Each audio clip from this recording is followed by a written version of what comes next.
Greetings and welcome to Hexed Encountered. I'm Joe. In this video, we're going to be doing kind of a first look at this book game. This is Ironclads of the American Civil War. Came out, I think, in 2022. It is a solitaire war game by Patrick Rael. And I have a few of these solitaire book games. And, you know, Worthington does them, and Mike Nagel does them, and a few other entities do them as well. And they're an interesting format, but they're a little bit more difficult to do for video only because of it being a book. So there are a few things you can do with that, and I'm not going to get into that at the moment. But I saw this on Amazon, and I was like, wow, that's really interesting. And because we've been kind of a naval theme for this month of November, I thought, hey, maybe I should pick this up and see if I can do some video for it. So that's what I'm planning on doing.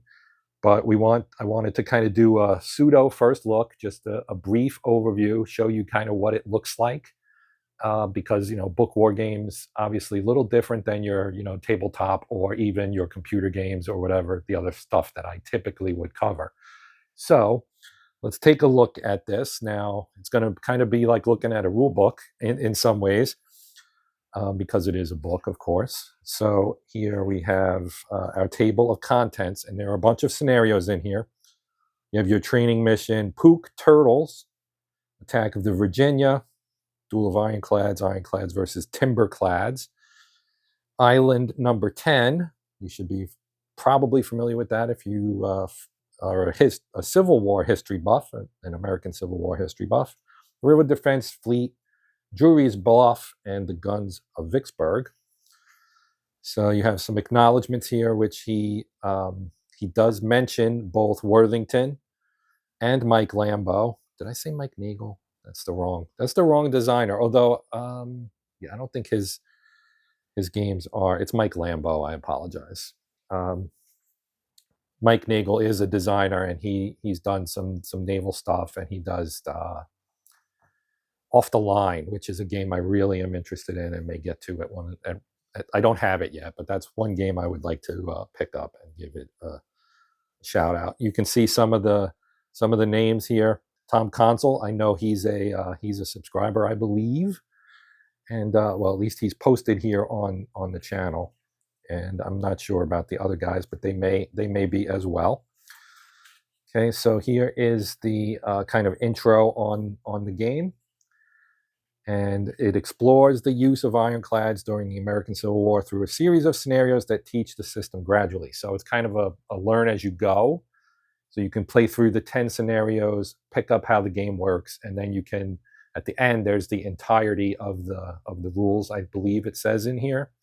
And you can use the standard rules for the entire game. Okay, so a few basics. You will be playing as the Union side, usually, opposing the Confederates. As this is a solitaire game, the other side will be run by game instructions and these rules called the bot. You are the player playing against the bot, the opposing player, or the opponent. Okay, so a unit is anything that can fire at another unit, take a hit, or both, like a gun on an ironclad or a shore battery. When damage is inflicted on units, to take a hit is to mark a damage box on the unit. Similarly, to erase a hit is to unmark the box.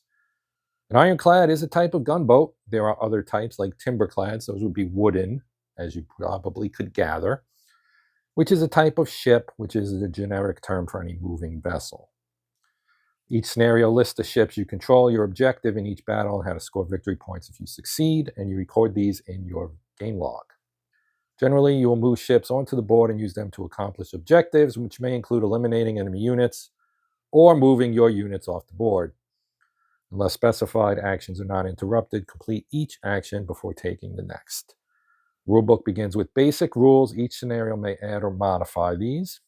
Add to or modify these.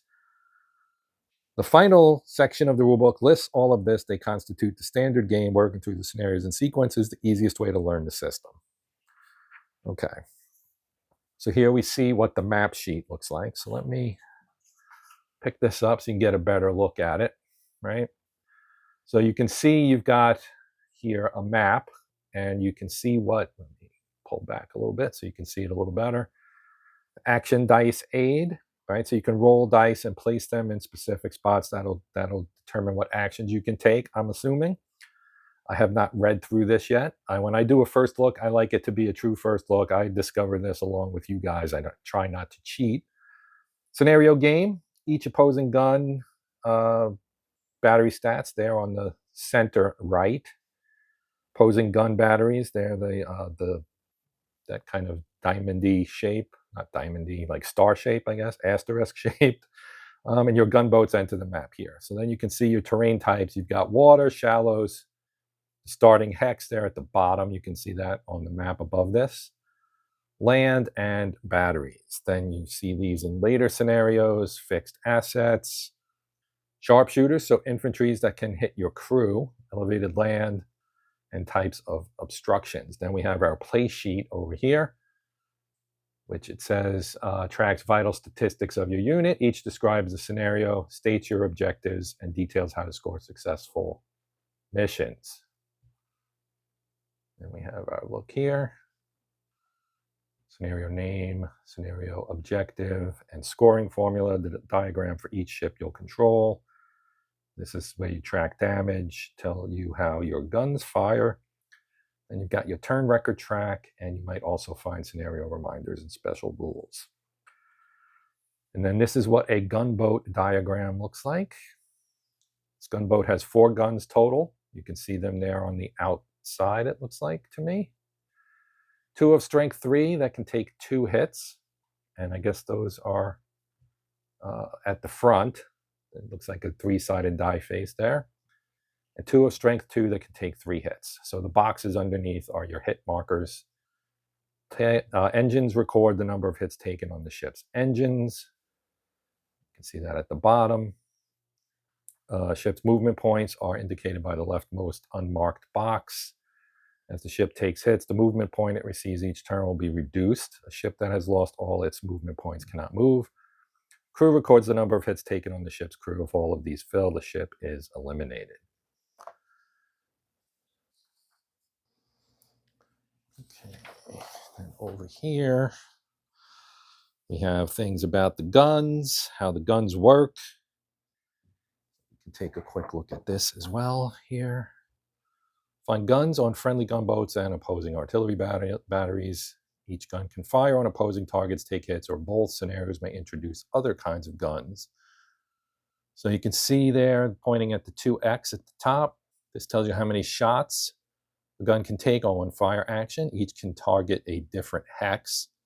If there is no notation, the gun takes 1 shot. Okay, number on the dice face indicates the gun strength, in this case 3. 2 dice means you'll roll 2 dice on each shot roll. Only 1 need succeed to inflict a hit. Each checkbox on a unit is a hit it can take. When all of the hit boxes are marked, it has taken all the hits it can. So this is a single gun firing at the topmost strength range of unmarked boxes. As the battery takes hits, start with the top row and work down. Its strength range will be reduced from 3 to 2 to 1. Okay. Then your opposing guns, battery location on map with identifying letter. And on the right, the die value indicates the gun strength range, in this case 3, referred to the topmost row with 1 plus unmarked hitbox. Hitboxes show how much damage the gun can take before it's eliminated. Remember, each bot operating gun fires all its shots at each target in range and field of fire. Okay, then at the bottom we have gunboats. So yes, you can see here at the top left, the gun has a strength range of 3 and can take 2 hits, right? The die face shows a 3 and there's 2 boxes. And then below it, you've got a die face of 2 and 3 boxes. So that's a strength and range of 2 and can take 3 hits. And there's only 1 die on this gun that indicates it rolls 1 die on each shot. And this gun has a strength range of 2, that's the bottom one, and can take 3 hits, right?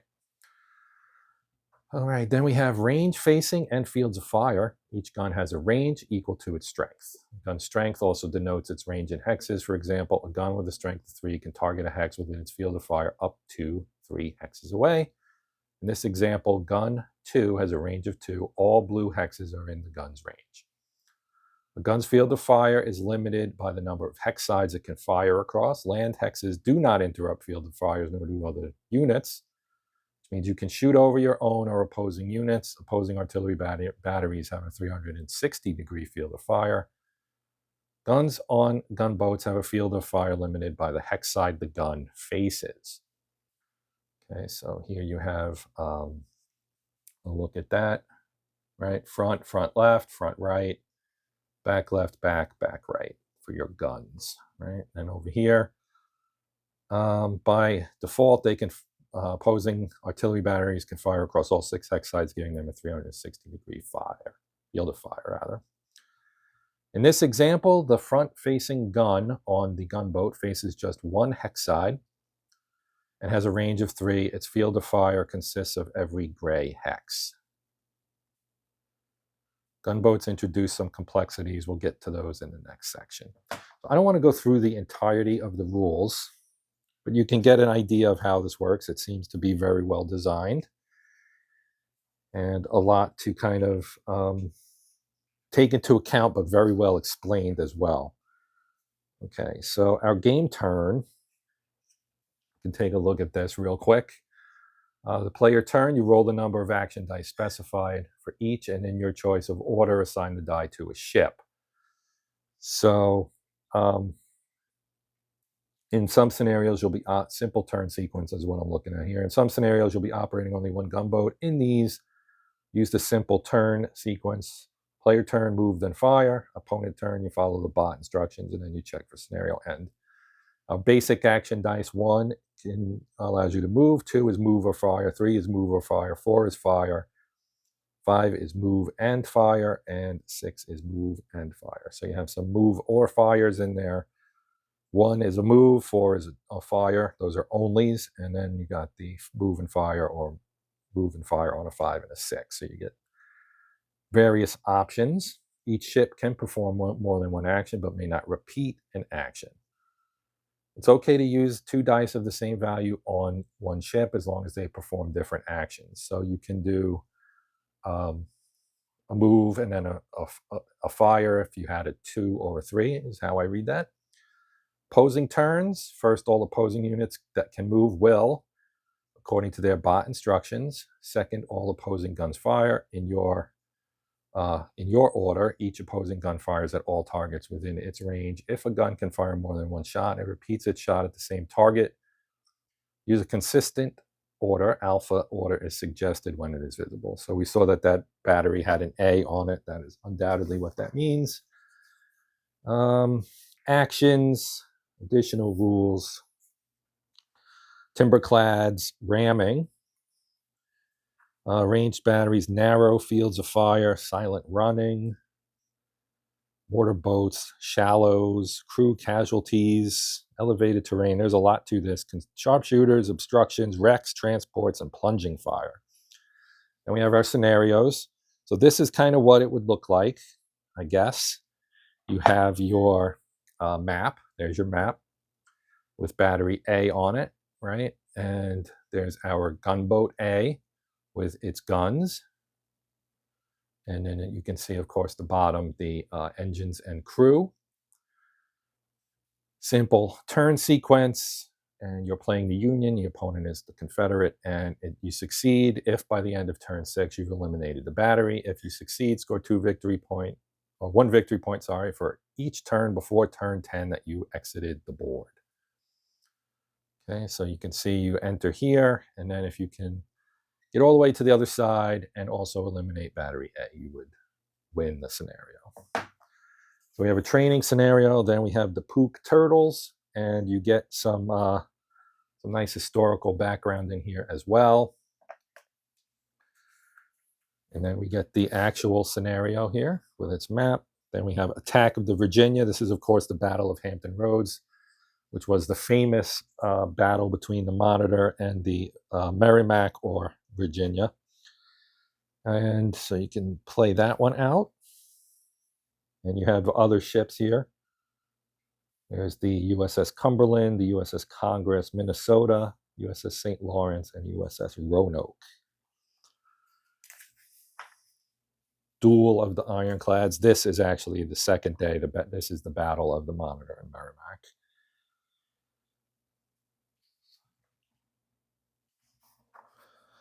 And we got that battle. Here's the Monitor. There's the Virginia. That's where they start. It does talk about using coins as the marker. I have some, as probably a lot of people do, a lot of spare blank counters. I might use that, maybe. We'll see.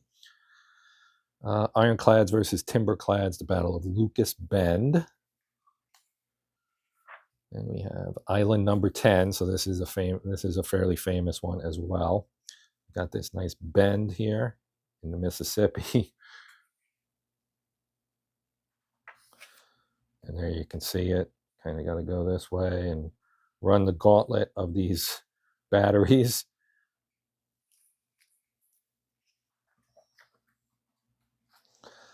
The River Defense Fleet, the Battle of Plum Point Bend.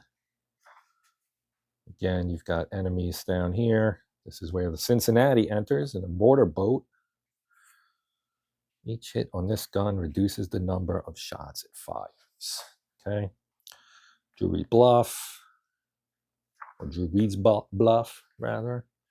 This one's got obstructions in it. It's pretty neat. The guns of Vicksburg during the siege of same. So these are shallows. That's water, obviously. This is land. Then you've got the scenario locator, which shows you where all these actions took place. We have 3 in the east and the other 5. Yeah, 5 in the west. There, along the Mississippi, primarily. Not exclusively, but primarily. Tile set. To use, scan this sheet, print on sticker paper, apply to chipboard, then use a blade to cut out units. That's how you could make your own units here.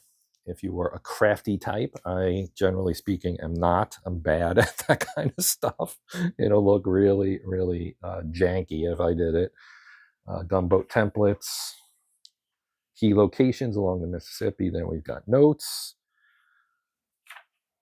Decent number of notes here. We have a suggested reading. I call it a bibliography, but suggested reading. Play log. So here's our log. And that is the end of the book. So that is also going to be the end of our video. Thanks for watching. Quick shout out to my members, as always. Thank you for supporting the channel. Again, if you're interested in joining or finding out about membership, you can click the join button and go through the process of finding out the information via a video. But yeah, thanks to those guys, of course. Thank you for watching, everyone. And if you would like to support the channel without becoming a member, you can do that by liking, sharing, and or subscribing. There's also a hype button that YouTube just added. You can click that, which helps boost the visibility of the video if you think that others may enjoy it. So you can do that, I think, 3 times a day or something along those lines. I'm not entirely sure, but I did see a message from YouTube about it. So I'm just passing that along. Once again, thanks for watching. That's going to do it for this one. If you would like me to do some gameplay videos of this, just like this video, if it gets a suitable amount, I don't know what that number is, 20, 25, something like that, I will do a playthrough of one of the scenarios, maybe just a tutorial, maybe one of the others, we'll see. But I'm going to play it regardless. I just don't want to play it for video if people aren't interested in seeing it. That's how it works. Anyway, we are done here. I am Joe. This is Hexed Encountered, and until next time, as always, happy gaming.